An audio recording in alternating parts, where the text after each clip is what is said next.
मुदतीत तक्रारी अर्ज निकाली न काढणाऱ्या 41 अधिकारी कर्मचाऱ्यांवर कारवाई करण्यात आली असून आपली तक्रार आणि लोकसेवा हक्कातील प्रलंबित प्रकरणी दंडाचा बडगा उगारण्यात आलाय।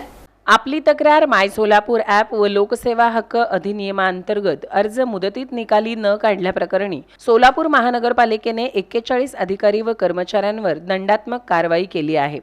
संबंधितांकडून नियमानुसार दंड वसूल करण्याचे आदेश सामान्य प्रशासन विभागाच्या उपायुक्त सोनाली यादव यांनी काढले आहेत। सोलापूर महानगरपालिकेच्या आपली तक्रार पोर्टल माय सोलापूर ॲप तसेच लोकसेवा हक्क अधिनियमांतर्गत प्रलंबित अर्जांची दखल घेत प्रशासनाने संबंधित अधिकारी व कर्मचाऱ्यांवर दंडात्मक कारवाईचा बडगा उगारला आहे।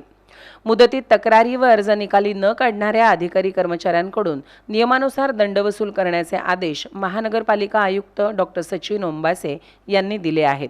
महापालिकेने नागरिकांच्या तक्रारींचे तातडीने निराकरण व्हावे यासाठी ऑनलाईन तक्रार प्रणाली सुरू केली आहे।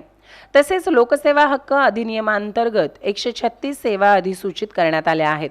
या सेवांशी संबंधित अर्ज वेळेत निकाली काढणे व पोर्टलवरील माहिती अद्ययावत ठेवण्याच्या सूचना यापूर्वीही देण्यात आल्या होत्या।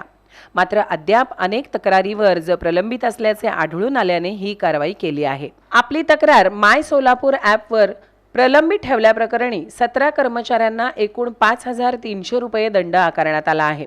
लोकसेवा अधिनियम हक्क अंतर्गत अर्ज प्रलंबित ठेवल्याने 24 कर्मचारी व अधिकाऱ्यांना एकूण 23,600 रुपये दंड आकारण्यात आला आहे। एकूण 41 कर्मचारी व अधिकाऱ्यांना एकूण 28,900 रुपये दंड आकारण्यात आला आहे। दरम्यान विशेष सखोल पुनर्निरीक्षण कार्यक्रमासाठी नियुक्त अधिकारी व कर्मचाऱ्यांवरील आपली तक्रार पोर्टल व लोकसेवा हक्क अधिनियमातील प्रलंबित प्रकरणांसंदर्भातील दंडात्मक कारवाई 31 जुलै 2026 पर्यंत स्थगित ठेवण्यात आली आहे।